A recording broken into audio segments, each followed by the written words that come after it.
इस वक्त जो खबर सबसे ज़्यादा चर्चा में है पाकिस्तान क्रिकेट के हवाले से, वो पाकिस्तान के test fast bowler Shaheen Shah Afridi की टेस्ट क्रिकेट में अब शायद वापसी ना हो, उस हवाले से गर्दिश में है। पाकिस्तान क्रिकेट बोर्ड के थिंक टैंक ने अब फैसला किया है कि शाहीन शाह अफरीदी को अब टेस्ट क्रिकेट से दूर रखा जाए। 49 खिलाड़ियों को पाकिस्तान क्रिकेट बोर्ड ने मदऊ किया है लाहौर में एक तवील कैंप के लिए, और कैंप बैक वक्त लगेगा लेकिन दो मुख्तलिफ कंडीशंस का।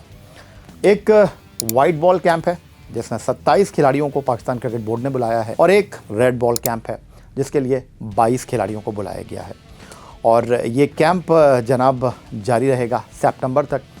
रेड बॉल कैंप जो है वो 10 जुलाई को ख़त्म हो जाएगा। फिर जब वेस्ट इंडीज़ के दौरे के लिए टेस्ट टीम का अनाउंसमेंट हो जाएगा तो फिर इस रेड बॉल कैंप के हवाले से कहा जा रहा है कि 15 जुलाई से ये कैंप दोबारा शुरू होगा, बट सितंबर तक वाइट बॉल कैंप जो है वो जारी रहेगा।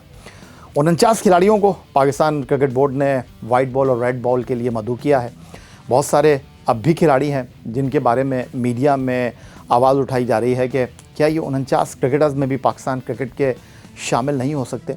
ये सारी बातें अपनी जगह, लेकिन इस वक्त मैं बात करना चाहूँगा पाकिस्तान के test fast bowler Shaheen Shah Afridi की, जिन्होंने टेस्ट क्रिकेट में 6000 से ज़्यादा गेंदें की हैं। अब से 9 साल पहले 2017 में Sheikh Zayed cricket stadium Abu Dhabi में न्यूजीलैंड के ख़िलाफ़ पहला टेस्ट मैच खेले, और अब तक जो पीसीबी की प्लानिंग है उसके मुताबिक वो अपना आखिरी टेस्ट मैच खेल चुके हैं। वैसे तो बंदा प्लान बहुत करता है, लेकिन एक कहानी लिखने वाला ऊपर बैठा हुआ है, उसने क्या सोचा हुआ है, उसने क्या नहीं सोचा, ये बंदे के बस की बात नहीं है।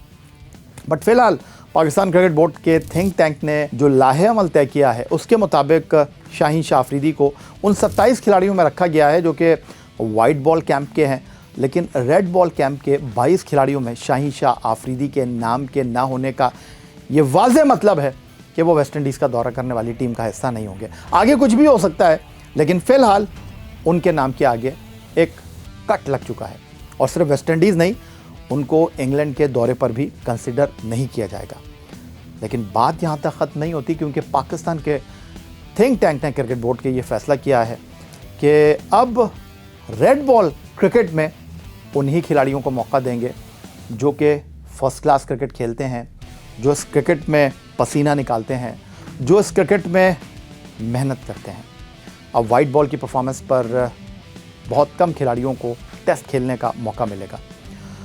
तो शाहीन शाह अफरीदी के मौजू पर वापस आ जाते हैं। शाहीन शाह अफरीदी के ऊपर बड़ी लेदे हुई और कहा यह गया कि जी पीएसएल में लाहौर कलंदर के लिए 140 किलोमीटर फी घंटा की रफ्तार से बॉल डालने वाला शाहीन शाह अफरीदी क्या टेस्ट क्रिकेट में अपनी रफ्तार भूल गया है। हालांकि इस चीज़ को अंडरस्टैंड करने की ज़रूरत है कि T20 क्रिकेट में आपको 4 ओवर करने होते हैं, पूरे थ्रॉटल के साथ, पूरे एक्सप्रेस पेस के साथ आप बॉल डालते हैं, लेकिन टेस्ट क्रिकेट एक ज़रा डिफरेंट बॉल गेम है। शाहीन शाह अफरीदी ने बांग्लादेश में 134-135 किलोमीटर की रफ्तार से बॉल किया। मीरपुर के पहले टेस्ट मैच में उन्होंने पहली इनिंग में 3 आउट किए, दूसरी इनिंग में उन्होंने 2 आउट किए, फिर उनको सिलहट के दूसरे टेस्ट मैच में टीम से ड्रॉप कर दिया गया। ये पहला मौका नहीं था कि शाहीन शाह अफरीदी को टेस्ट टीम में शामिल नहीं किया। जनूबी अफ्रीका अब से चंद साल पहले जब पाकिस्तान की टीम गई थी शान मसूद की क़यादत में, तो वहाँ पर भी शाहीन शाह अफरीदी को टीम में नहीं रखा गया था, और वहाँ पर भी यही कहा गया था कि चूँकि शाहीन शाह अफरीदी 4 डे क्रिकेट नहीं खेलते, इसलिए जाकर वो पहले 4 डे क्रिकेट खेलें।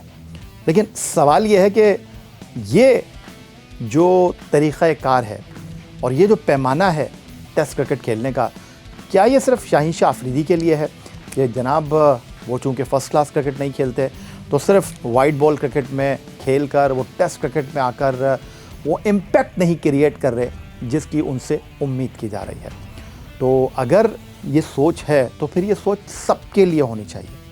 बाय द वे, जो हमने रेड बॉल कैंप के लिए बॉलर्स कॉल किए हैं उनमें मोहम्मद अली इस वक्त इंग्लैंड में काउंटी क्रिकेट खेल रहे हैं, मोहम्मद अब्बास भी काउंटी क्रिकेट में एक्शन में है, साकिब खान कराची वाइट्स के तेज़ गेंदबाज, उसके अलावा शाहनवाज धानी को रेड बॉल कैंप में बुलाया गया है, और कुछ नए नाम हैं जिनको इस कैंप में रखा गया है। लेकिन उबैद शाह जो नसीम शाह के भाई हैं, लाहौर कलंदर के लिए खेले हैं, उनके हवाले से बड़ी बाज़गश्त है कि जी उनको वेस्ट इंडीज़ के दौरे पर लेकर जा रहे हैं। अब सवाल यह है कि आप एक तजुर्बेकार बॉलर को बाहर बैठा रहे हैं, क्या आपने इस तजुर्बेकार बॉलर से बात की थी? क्या आपने उससे उसका इनसाइट जानने की कोशिश की थी कि भाई आप खेलना चाहते हैं टेस्ट क्रिकेट या नहीं खेलना चाहते, और अगर खेलना चाहते हैं तो फिर आपको इस चीज़ के ऊपर अमल दरामद करना होगा। ये हमारी क्रिकेट में बहुत कम होता है और शायद होता ही नहीं है। लेकिन पाकिस्तान क्रिकेट का एक सबसे बड़ा मसला ये है कि T20 क्रिकेट में हमारे पास 140 प्लस के स्ट्राइक रेट से बैटिंग करने वाले बल्लेबाज मौजूद नहीं हैं। हमारे पास वनडे क्रिकेट में जो बीच के ओवर्स हैं, इस ऑस्ट्रेलिया की सीरीज़ में तो खैर हमने बीच के ओवर्स में विकेटें ली ना, 15 से 35 ओवर के दौरान हम विकेट ले पाते हैं, ना हमारे बैट्समैन विकेट पर रुक पाते हैं। टेस्ट क्रिकेट की अगर हम बात करें तो हमारे पास पेस वाले बॉलर ही नहीं हैं, क्योंकि टेस्ट क्रिकेट में अगर आपने कामयाबी हासिल करनी है इस रेड बॉल क्रिकेट में, तो फिर आपको 20 विकेटें हासिल करना है। एक नाहिद राना ने क्या बॉल डाला, एक उनका जो है वो बड़ा नाम हो गया। और नाहिद राना की अगर आप जाकर रिकॉर्ड परफॉर्मेंस देखें बाकी मुल्कों के ख़िलाफ़ तो आपको अंदाज़ा हो जाएगा कि क्या वाकई नाहिद राना का जो हम इतना तस्करा कर रहे थे, नाहिद राना की बॉलिंग की इतनी बात कर रहे थे, क्या वो वाकई इतने बड़े बॉलर हैं। लेकिन अब शाहीन शाह अफरीदी के हवाले से जो क्रिकेट बोर्ड ने फ़ैसला किया है, जो सोच रहा है थिंक टैंक कि जी शाहीन शाह अफरीदी को फ़िलहाल वाइट बॉल क्रिकेट तक रखते हैं। अगर तो शाहीन शाह अफरीदी के साथ बात की जाती, और इस फ़ैसले को मैं इस तनाजुर में अहम समझ रहा हूँ क्योंकि अगले साल आपने 2027 में नामीबिया, जिम्बाब्वे और जनूबी अफ्रीका में 50 ओवर का वर्ल्ड कप खेलना है। आपने अभी से उस वर्ल्ड कप की तैयारी करनी है। और मुझसे अगर आप मेरी राय पूछेंगे तो मेरा ख्याल है तो शाहीन शाह अफरीदी को वर्ल्ड कप से पहले जो है वो तवील दौरानिए की क्रिकेट खेलनी ही नहीं चाहिए थी। अगर हालात व वाक़यात के मुताबिक देखें तो ये क्रिकेट बोर्ड का एक दानिशमंदाना फ़ैसला है। लेकिन क्या हम अपने इस फ़ैसले पर कायम रह सकेंगे? क्योंकि होता यहाँ पर यह है कि हम एक फ़ैसला करते हैं, फिर उसके बाद जो है उसमें बदलाव लेकर आ जाते हैं, रिवर्स गियर लगा लेते हैं। कुछ लोग तो शाहीन शाह अफरीदी के हवाले से ये भी सोच रहे हैं कि अगर आपने 26 साल की उम्र में उनके लिए टेस्ट क्रिकेट के दरवाजे बंद करने हैं तो क्या शाहीन शाह अफरीदी को टेस्ट क्रिकेट को खैरबाद कह देना चाहिए। 34 टेस्ट मैचों में 9 साल में शाहीन शाह अफरीदी ने 126 विकेटें हासिल की हैं। लेकिन क्या सारा कसूर शाहीन शाह अफरीदी का ही है? मसला हमारा ये रहा है कि कुछ ऐसे टेस्ट मैच भी हैं जहां हम सिर्फ एक फास्ट बॉलर के साथ मैदान में उतरे हैं, और आप जब स्पिनर्स के लिए साजगार पिचेस बनाएंगे और वहां आप शाहीन शाह अफरीदी को मैदान में उतारेंगे तो कैसे आप उम्मीद कर सकते हैं कि शाहीन शाह अफरीदी आपको मैच में पूरी टीम को आउट करके मैच जितवाएंगे। या तो फिर आप घास वाली पिचेस बनाइए और फिर आप देखें कि शाहीन शाह अफरीदी परफॉर्मेंस नहीं देते।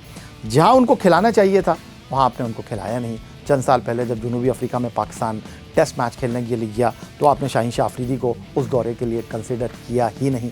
आप उनको बांग्लादेश में खिला रहे हैं, आप उनको रावलपिंडी में खिला रहे हैं, आप उनको मुल्तान की यूस पिच के ऊपर खिला रहे हैं, आप उनको लाहौर में खिला रहे हैं जहां पर स्पिन फ्रेंडली पिचेस बन रही हैं। तो फिर आप खुद अपने बॉलर का क्या इस्तेहसाल नहीं कर रहे। इन चीज़ों को समझना चाहिए, इन चीज़ों को देखना चाहिए। बहरहाल क्रिकेट बोर्ड ने जो फ़ैसला किया है कि फ़िलहाल शाहीन शाह अफरीदी जो हैं वो रेड बॉल क्रिकेट के लिए कंसिडर नहीं होंगे, ये शाहीन शाह अफरीदी के लिए और अगले साल वनडे वर्ल्ड कप के तनाजुर में एक बेहतर फ़ैसला है। क्योंकि पाकिस्तान को इस वक्त अगले कुछ 2 महीने में 5 टेस्ट मैच खेलने हैं, back to back, 2 West Indies में, 3 इंग्लैंड में। शायद शाहीन शाह अफरीदी इंग्लैंड में एक बेहतर बॉलर साबित होते। तो अब इस चीज़ को ऐसे कंटिन्यू करना चाहिए, क्योंकि शाहीन शाह अफरीदी की न सिर्फ तवानाई को आपने बचाना है, वो वनडे टीम के कप्तान भी हैं। उनको जनाब अपनी वनडे क्रिकेट के ऊपर ज़्यादा फोकस करना चाहिए, क्योंकि अगर कप्तान फ्रंट से लीड करेगा तभी आप बेहतर नतीजे दे सकेंगे। लेकिन एक दूसरी राय ये भी है कि एक अच्छा बॉलर जो है वो जब तक फर्स्ट क्लास क्रिकेट नहीं खेलेगा, वो जब तक तवील दौरानिए के स्पेल नहीं करेगा, वो T20 क्रिकेट में या वनडे क्रिकेट में अपनी अहलियत और सलाहियत को मनवा नहीं पाएगा। ये बात भी किसी हद तक ठीक है। अगर आप ऑस्ट्रेलिया के test fast bowler Mitchell Starc को देखें, उन्होंने टोटल फोकस अपना टेस्ट क्रिकेट पर ही रखा हुआ है। वो 2014 के बाद एक तवील अरसे के बाद IPL खेलने के लिए आए। फिर जेम्स एंडरसन की हम बात करें जो टेस्ट क्रिकेट में 700 विकेटें लेने वाले वाहिद बॉलर हैं, और शायद जिस तरह की क्रिकेट हो रही है, जिस तरह की टेस्ट क्रिकेट में दिलचस्पी दिखाई दे नहीं रही, और जिस तरह इस वक्त वाइट बॉल क्रिकेट में, वनडे या T20 में या लीग क्रिकेट में फास्ट बॉलर जो हैं वो थक जाते हैं, अनफिट हो जाते हैं, उस चीज़ को मद्देनजर रखते हुए आई डोंट थिंक सो कि जेम्स एंडरसन का रिकॉर्ड जो है वो कोई खतरे से दो चार है। फिर पाकिस्तान के लिए टेस्ट क्रिकेट में 414 विकेटें वसीम अकरम के नाम हैं, 502 विकेटें उन्होंने वनडे क्रिकेट में हासिल की हैं। जो इस वक्त पाकिस्तान क्रिकेट का मौजूदा पैटर्न है, जिस अंदाज में हमारे फास्ट बॉलर बॉल डाल रहे हैं, मुझे नहीं लगता कि वसीम अकरम के जो रिकॉर्ड है उसको अगले कुछ 10 सालों में भी ख़तरा दरपेश होगा। इवन अगर हम टेस्ट क्रिकेट में पाकिस्तान के लिए सबसे ज़्यादा रन बनाने वाले यूनुस खान की बात करते हैं, 10,099 रन, वाहिद बैट्समैन है पाकिस्तान के लिए टेस्ट क्रिकेट में 10,000 रन बनाने वाले, मुझे नहीं लगता कि उन तक भी कोई पहुंच पाएगा। ये सारी चीज़ें अपनी जगह पर मौजूद हैं। और अब क्या पाकिस्तान की बॉलिंग टेस्ट क्रिकेट में शाहीन शाह अफरीदी के बगैर अधूरी है? क्या शाहीन शाह अफरीदी पाकिस्तान की टेस्ट टीम में नहीं होंगे तो पाकिस्तान की फास्ट बॉलिंग बैटरी जो है वो तहस नहस हो जाएगा? नहीं, ऐसी कोई बात नहीं है। लेकिन उसके अलावा आपको अपनी टेस्ट क्रिकेट में, तवील दौरानिए की क्रिकेट में फास्ट बॉलिंग को प्लान करने की ज़रूरत है।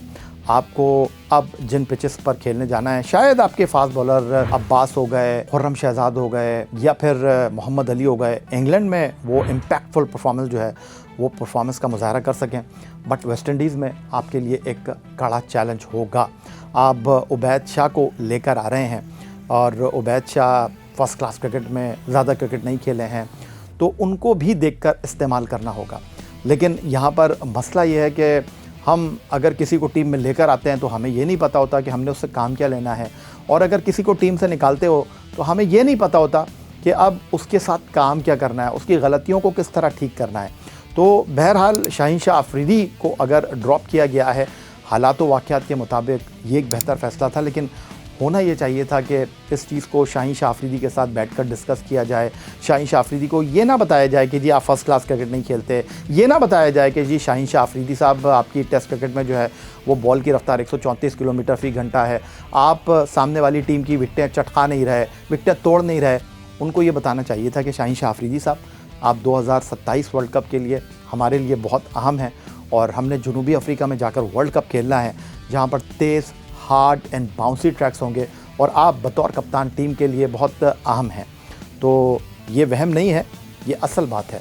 तो इसीलिए आपकी तवानाई को संभाल कर रखने के लिए, आपको ज़्यादा एनर्जेटिक करने के लिए, ज़्यादा वनडे क्रिकेट पर फोकस करने के लिए हमने ये फ़ैसला किया है। बहरहाल जो भी फ़ैसला हुआ है, आपको ये बता दूं कि शाहीन शाह अफरीदी साहब जो हैं वो रेड बॉल क्रिकेट में दौरा वेस्ट इंडीज़ और दौरा इंग्लैंड में न सिर्फ पाकिस्तान टीम के साथ होंगे, बल्कि फ़िलहाल पाकिस्तान क्रिकेट बोर्ड के थिंक टैंक का जो इस वक्त का फ़ैसला है कि उनको टेस्ट क्रिकेट के लिए कंसिडर ही नहीं किया जाएगा।